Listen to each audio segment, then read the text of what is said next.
Gracias, Emanuel, y gracias a ustedes por estar en este taller.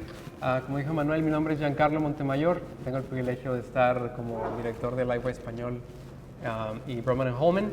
Y en esta mañana se me asignó la tarea de ponerlos a trabajar a ustedes. Hemos escuchado las enseñanzas ya muy buenas de Emanuel y también de hermano Mateo, y esta sesión va a ser práctica para ustedes. Así que lo primero que quiero hacer es que volteen a su lado y encuentren una pareja con la que puedan trabajar. Yo la verdad no voy a estar hablando tanto, sino que ustedes van a ponerse a hacer ejercicios prácticos de predicación. Así que volteen a su lado. Si no lo conocen, el hermano que está ahí a su lado, introdúzcanse, díganle de dónde vienen, de qué iglesia, y pónganse cómodos.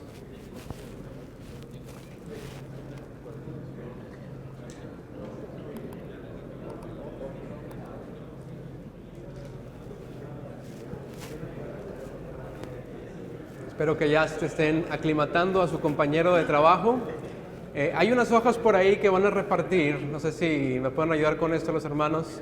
Esas hojas las vamos a ver al final, no tanto en este tiempo, pero podría ser bueno que los participantes reciban ya su copia. Pasen, pasen.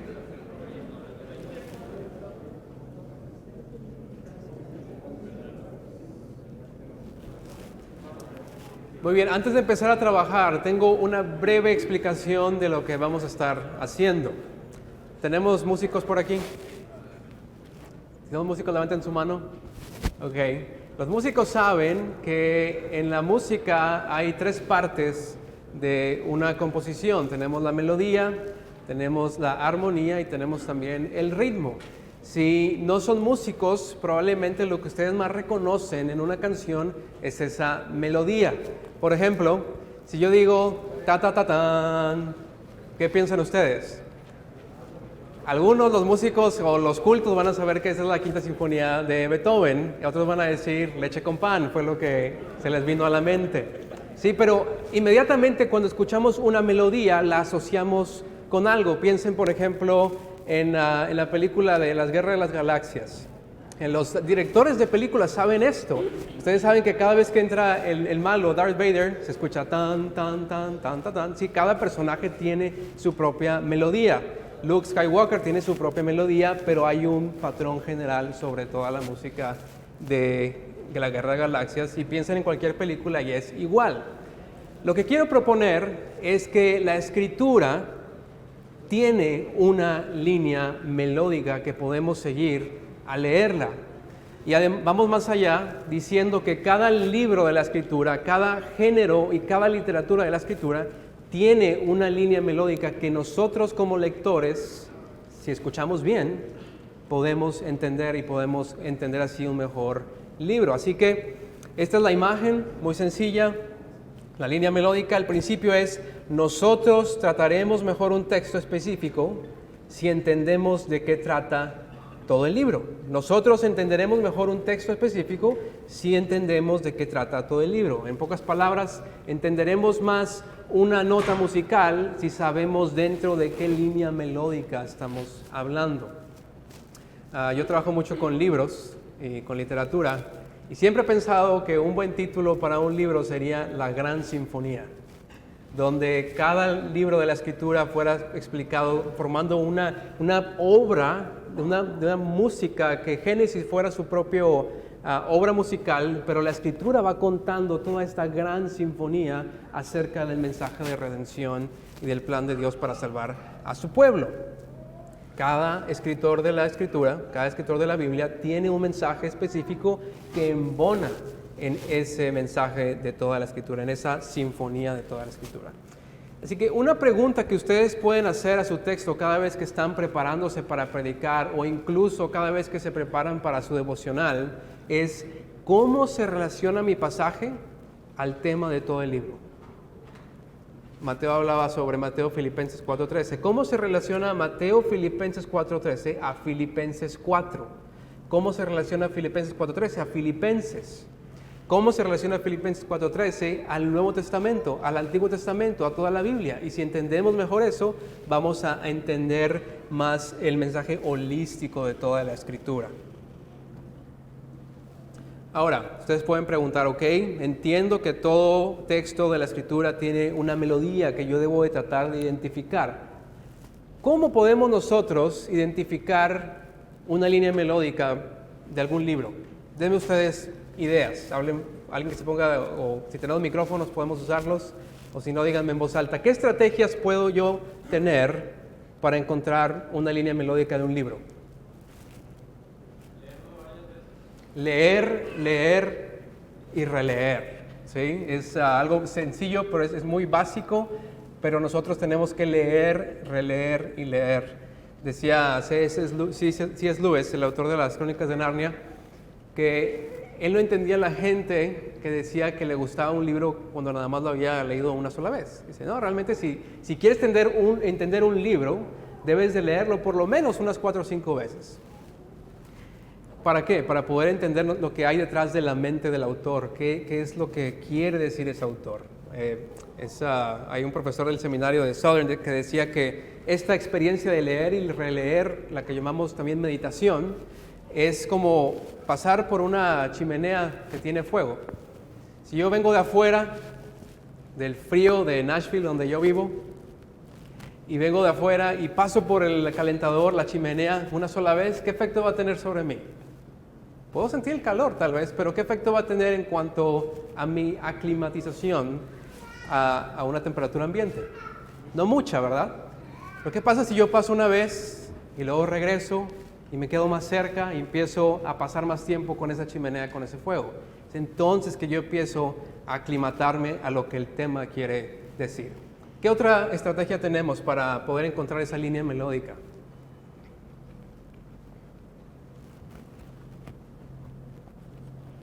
¿Qué podemos buscar en un texto? Buscar palabras que sean iguales en los textos. Estamos en la misma página. Frases repetidas, dice el hermano Luis.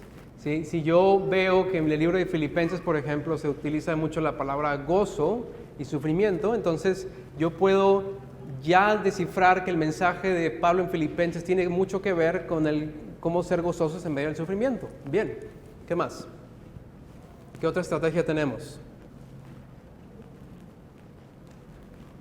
Esta no es tan fácil de descifrar, pero es muy buena. El principio y cola de un libro, es decir, ¿qué viene al principio del libro que estoy leyendo y qué viene al final del libro que estoy leyendo? Generalmente, un autor secular o incluso en la escritura, al principio y al final amarra temas de todo lo que viene en medio, ¿sí? Piensen, por ejemplo, en Juan, el Evangelio de Juan, al final, en Juan 20:35 nos dice, estas cosas os he escrito ¿para qué? Para que creáis. Ahí nos está diciendo al final, en la cola del texto, ¿para qué? Y el principio nos dice, en el principio era el verbo. ¿Sí? Entonces Él nos quiere demostrar quién es el verbo y después al final nos dice para que ustedes crean. Y muchos libros, como ahorita vamos a hacer un ejercicio, tienen esta estrategia que podemos usar. ¿Qué otra? Hay una también que se nos está escapando que es muy básica. La tesis. ¿Qué tesis tiene el autor del libro? Hay autores que son un poquito más directos que otros en la escritura, pero hay unos que nos dicen desde un principio qué es lo que van a hacer. ¿Sí? Lucas nos dice para quién está escribiendo y qué es lo que quiere hacer. Está escribiendo a Teófilo, ¿verdad? Y le está escribiendo para demostrarle, y dice, yo ya investigué todo esto y esto es lo que yo tengo. Nos está dando una tesis de lo que quiere hacer. No siempre es así, pero nos sirve también tener una tesis del autor. Bien, ahora quiero que hagamos unos ejercicios. Y para eso van a tener que usar a su compañero y quiero que vayamos al libro de Romanos. Así que abran sus Biblias o préndanlas y vamos al libro de Romanos.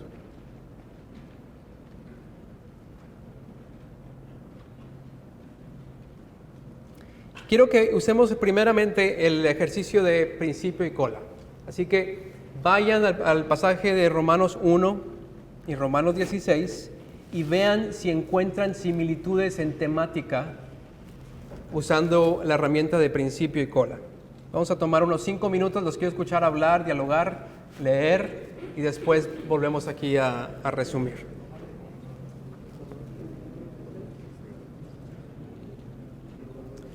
Para ser más específicos, lean Romanos 1, 1 al 7 y Romanos 16, 25 al 27. Romanos 1, 1 al 7 y Romanos 16, 25 al 27.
Después de leerlo pueden hablar entre ustedes y ver qué temas encontraron en conjunto.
Listo, vamos a volver ahora acá y designen a un vocero de su pareja y vamos a ver qué es lo que han encontrado entre ustedes. Ahí, por ejemplo, Huicho, te voy a poner en el spot. ¿Qué encontraron ahí ustedes? ¿Qué similitudes? Habla claramente del Señor Jesucristo,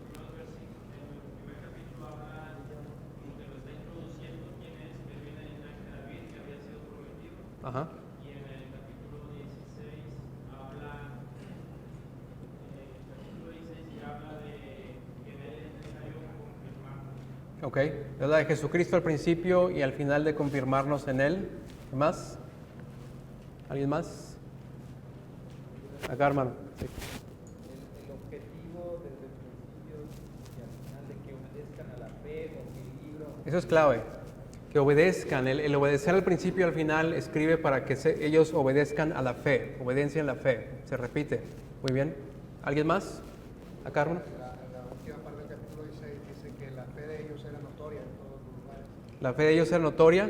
Sí. Muy bien. ¿Qué otras palabras vieron ahí que se repetían? Revelación del misterio, ¿sí? De Jesucristo, del Evangelio. Muy bien. ¿Escuché algo por allá?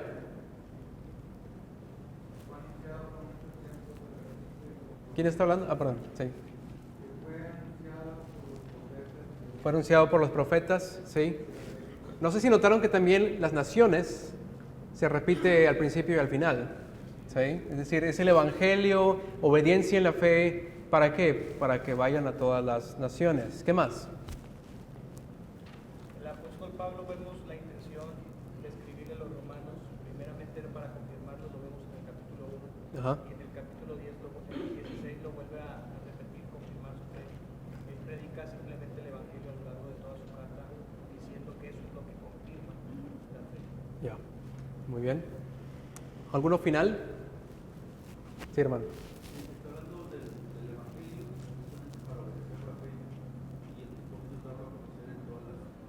Todas las naciones. El Evangelio, la fe, palabra profética también se menciona ahí para todas las naciones. Ven, solo con leer el principio y el final de una carta nos estamos preparando ya para poder entender mejor qué es lo que Pablo quiere decirle a los romanos. Claro, falta armar toda esa línea musical, pero ya tenemos algunas notas de qué es lo que Pablo está haciendo en la carta a los romanos. Si ustedes leen la carta a los romanos en una sentada, se van a dar cuenta que estos temas vienen una y otra vez en cuanto al Evangelio, lo explica en los primeros 3, 4 capítulos y después pasa en la segunda parte también a qué significa esto para las naciones y qué es lo que estamos haciendo con Jesucristo al proclamarlo en todas las naciones. Otro ejercicio pequeño y luego pasamos a uno más grande. Vamos a 1 de Pedro 5:12. Este va a ser corto. 1 de Pedro 5:12, léanlo en parejas y pregúntense si hay una declaración propósito de Pedro hacia la audiencia. ¿Y cuál es? 1 de Pedro 5:12. Tómense un par de minutos.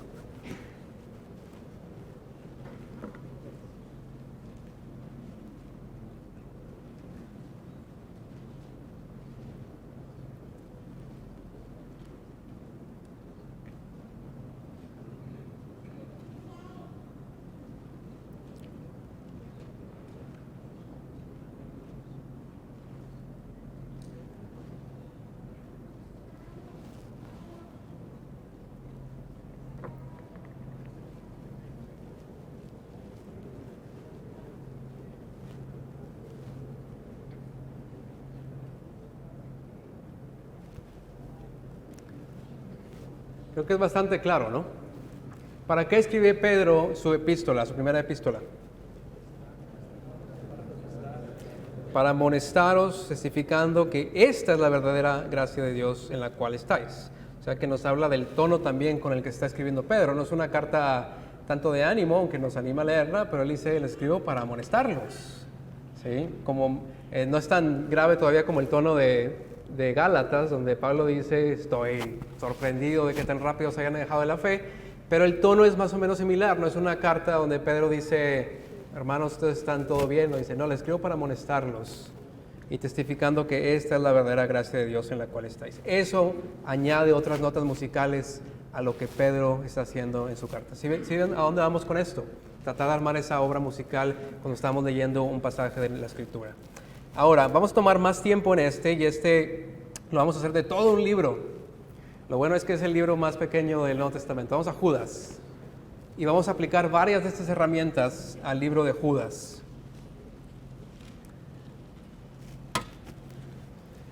Vamos a aplicar primero la estrategia de principio y cola. En el libro en la epístola de Judas, Vamos a ver si al principio y al final podemos encontrar similitudes y dialoguen ustedes ahí en pareja. Lean los primeros 3 versículos y después el 24 y 25. Tómense un par de minutos.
Bien, ¿qué han encontrado al leer el principio y la cola del libro de Judas, la epístola de Judas? ¿Qué tema, qué líneas melódicas están viendo ahí? Hermano. Habla acerca de contender por la fe una vez dada. Contender por la fe. Habla de eso al principio, al final. El versículo 17 dice, pero vosotros, amados, tened memoria de las palabras que antes fueron dichas por los apóstoles de los Versículo 17. Ya. ¿Qué otra frase, qué otras ideas encontramos al principio y al final? Luis. Al principio nos dice que somos llamados, somos santificados y somos guardados. Después dice que debemos de contender, pero cierra otra vez con el mismo pensamiento. Dice, y aquel que es poderoso para guardar y presentaros sin mancha. O sea, Okay. te confirma, lo que aún que hay problemas, te confirma que Él es el que está haciendo la obra de guardarte, llamar, santificarte y presentaros sin mancha. Sí, guardar tiene un papel significativo en la pequeña epístola de Judas. Lo interesante es que ¿a quién guarda? ¿O de qué está hablando Judas cuando habla de guardar? ¿Se dieron cuenta?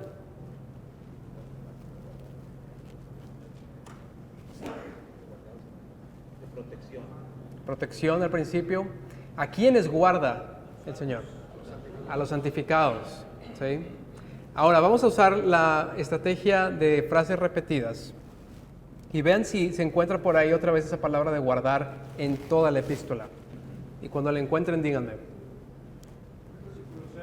¿Qué dice el versículo 6 en voz alta? De los ángeles que no guardaron, Ajá, siga. que no guardaron su dignidad, sino que abandonaron su propia morada, los ha guardado Okay. bajo oscuridad de prisiones eternas para el juicio de nuestra vida. O sea que ya no es tan solo a los santos los que ha guardado el Señor, sino que ha guardado también ¿a quién? ¿A quién? Sí, sí ven cómo Judas está usando esta palabra para decir, sí, el Señor guarda a los santos, pero también ha guardado en el término negativo de la palabra un lugar para los ángeles y Satanás. ¿Sí? ¿Qué más? ¿Dónde más se repite esa palabra de guardar? ¿Qué dice el 24? Aquel pues que es poderoso para guardaros sin caída y presentaros delante de su gloria irreprensibles con grande alegría. Ok. Entonces, pudiéramos tener ahí una pequeña línea melódica de Dios guarda a los que Él llama, pero también guarda en la forma negativa, un lugar para aquellos que están en su contra. Sí. Es el mismo pensamiento, pero no es la misma palabra. El versículo 13. Fieras ondas del mar, que espuman su propia vergüenza, estrellas errantes, para las cuales está reservada eternamente la oscuridad de los infiernos. No es la misma palabra, pero sí es la misma idea. Y habría que preguntarle a Logos, pero me parece que la palabra original sí es la misma. ¿Sí? La palabra de guardar y reservar es la misma en el original. Ahorita que nos diga la gente de Logos si es cierto. El versículo 21 también, ¿qué nos dice? Conservaos, guárdense ustedes, ahora como mandamiento, guárdense ustedes en el amor del Señor. O sea, Judas le pone mucha importancia a este concepto de guardarse, conservar, perseverar. ¿Sí? Si pudiéramos entonces armar esta pequeña línea melódica, ¿qué diríamos? ¿De qué trata el libro de Judas hasta ahorita, de lo que hemos visto? Bueno, habla acerca de una exhortación para no caer en la diserción de la fe y la apostasía, como muchos habían hecho en su momento, pero a la vez nos da una fiel promesa de que seremos guardados los que son verdaderamente santificados y que también esos mismos se guardan a sí mismos por el poder de Dios. Okay. Entonces, básicamente es lo que yo entiendo. Muy bien. Bien, ya se está armando muy bien la línea melódica. Una última estrategia en el libro de Judas, la estrategia de la declaración de propósito. Vean si hay una declaración de propósito en el libro de Judas y díganme qué encuentran. No es tan fácil de encontrar.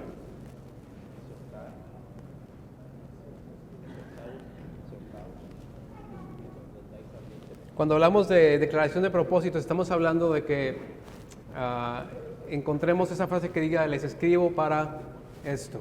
¿Sí? De qué está haciendo Judas en su carta y cuál es la tesis de su argumento. ¿Qué versículo es?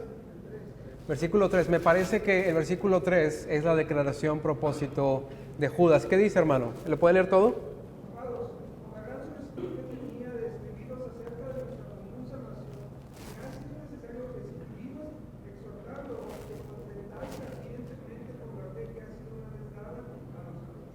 Sí, Judas dice, miren, yo tenía otro plan, yo quería escribirles otra carta, pero la verdad que les escribo por otra razón. Él dice, tenía solicitud que tenía de escribir acerca de nuestra común salvación, iba a ser una carta de más ánimo para los hermanos, pero me ha sido necesario escribirles ¿para qué? Para exhortarles que contiendan ardientemente por la fe que ha sido una vez dada a los santos. Así que ahí en esa declaración de propósito encontramos otra vez que es la contienda, el guardarse a uno mismo, sabiendo que el Señor guarda a los suyos y también que los que no se guardan a sí mismos, Dios ha guardado un lugar reservado para los ángeles de Satanás y sus demonios.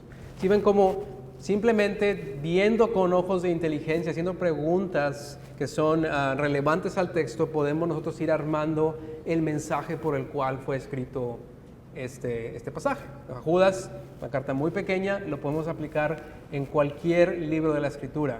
Piensen, por ejemplo, hace el año pasado estaba dando un taller del libro de Jueces. Ustedes saben que una frase repetida en Jueces es cada quien hacía lo que bien le parecía, y la otra es, en aquellos entonces no había rey en Israel. No había rey en Israel, cada quien hacía lo que bien le parecía, y cuando uno arma el rompecabezas se da cuenta que nos está preparando para el libro de los reyes.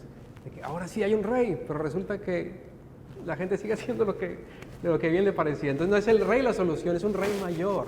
Y entonces vamos armando ese drama, esa gran sinfonía de toda la Escritura, poniendo pieza a pieza. Cada autor es inspirado por el Señor para escribir con su propia mano, con su propio estilo. Pedro tiene un estilo muy diferente a Pablo, pero todos han sido inspirados por el Señor. Y si lo leemos con esta óptica, los lentes del Evangelio, nos damos cuenta que toda la gran narrativa es una gran sinfonía contando una misma historia. Nuestra tarea, en palabras de Judas, es contender por la fe, como entendiendo mejor la Escritura y sacando el mejor provecho de ella, usando herramientas que el Señor nos ha dado para poder extraer lo mejor de su palabra. Preguntas hasta aquí. Tenemos ahorita una sesión de preguntas y respuestas con Emanuel, Mateo y algunos otros hermanos, pero sobre esta sesión hay una pregunta que quieran aclarar de cómo usar estas herramientas. ¿Algún comentario?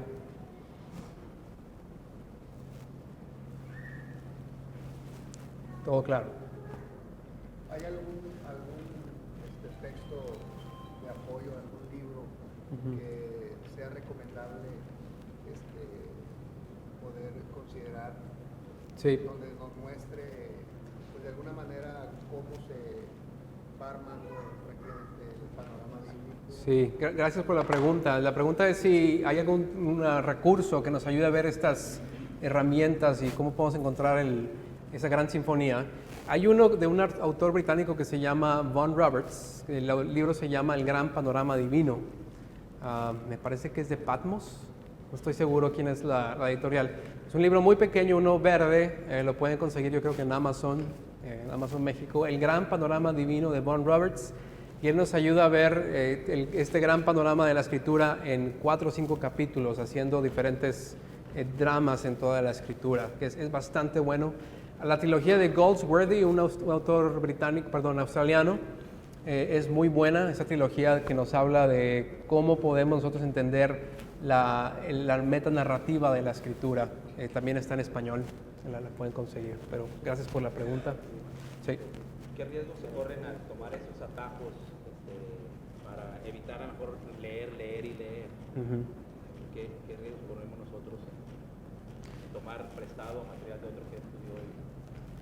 ¿Qué riesgos, no sé si entendí la pregunta, riesgos de leer otros libros para entender? Sí, o sea, nosotros queremos saber cuál es el propósito. Pero yo digo, no lo voy a leer el libro de Judas muchas veces, mejor voy a leer Un comentario. sí. Sí, es una pregunta válida. La pregunta es, ¿qué riesgos tenemos de usar materiales externos a la Escritura para poder entender el mensaje, por ejemplo, de Judas?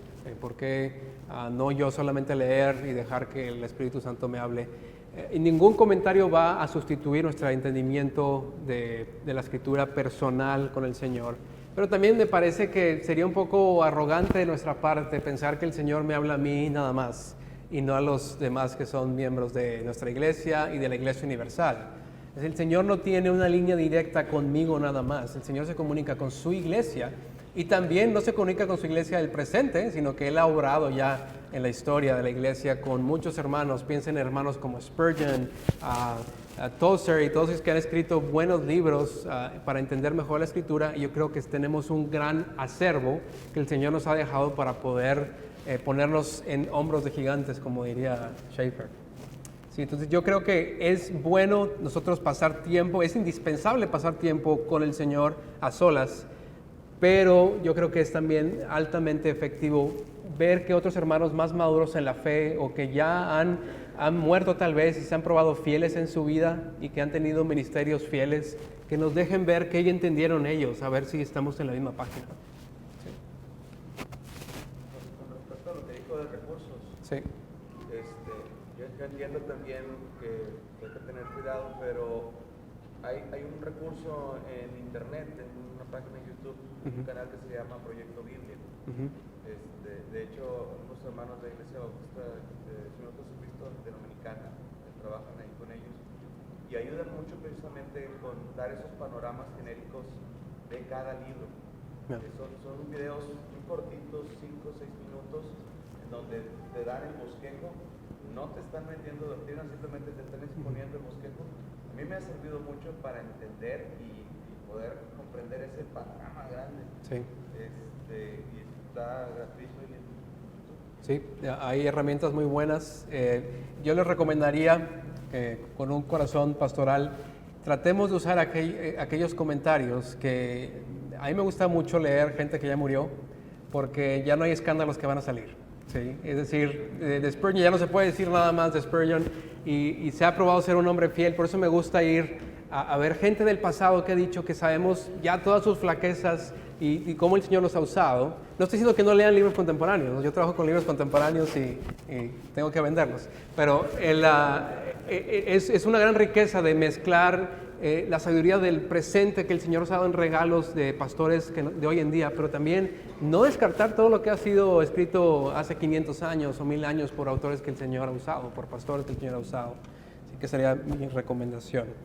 Para cerrar, recordemos el principio. ¿Cuál es el principio de la línea melódica?